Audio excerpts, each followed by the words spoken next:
ఇక ఇన్నేళ్ళు వైసీపీ పాలనలో అశాంతి నెలకొన్నది, రాష్ట్రం వెనుకబడ్డది, అప్పుల పాలైంది, కష్టాల పాలవుతున్నారు ప్రజలు. ఇప్పటి వరకు అంతా నాశనం అయిపోయింది. ఇక మన కూటమి సర్కార్ వచ్చినప్పటి నుంచే ఆంధ్ర రాష్ట్రం అద్భుతమైనటువంటి అభివృద్ధిని చూస్తున్నది. రాబోయే రోజులు అద్భుతంగా వేగవంతంగా అభివృద్ధి పదంలో మనం ముందరికి పోబోతున్నాం.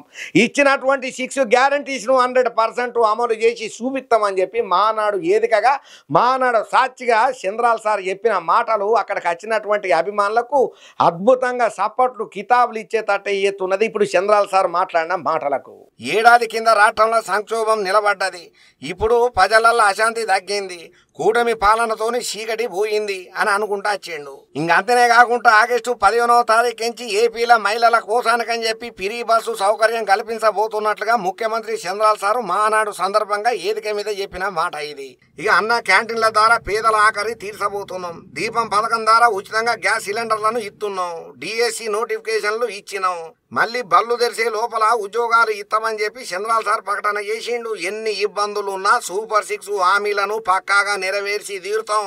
రాష్ట్రానికి దగ్గర 10 లక్షల కోట్ల అప్పులు ఉన్నాయి. అయినా ఎంతమంది పిల్లలుంటే అంతమందికి తల్లికి వందనము పైసలను స్కూళ్ళను స్టార్ట్ చేసే మొదలుగానే ఇస్తామని చెప్పుకుంటా వచ్చిండు. అన్నదాతకు న్యాయం చేసే ఒకే ఒక్క party Telugu Desam party. Rayalaseema horticulture hub గా తయారు చేస్తున్నాం, అన్ని ప్రాంతాల అభివృద్ధి టీడీపీ ప్రభుత్వ లక్ష్యమని చెప్పి అనుకుంటూ వచ్చిండు. ప్రతి ఒక్క కార్యకర్త గర్వపడే పాలన చేస్తామని చెప్పి చంద్రాల సార్ ప్రకటన చేసిండు.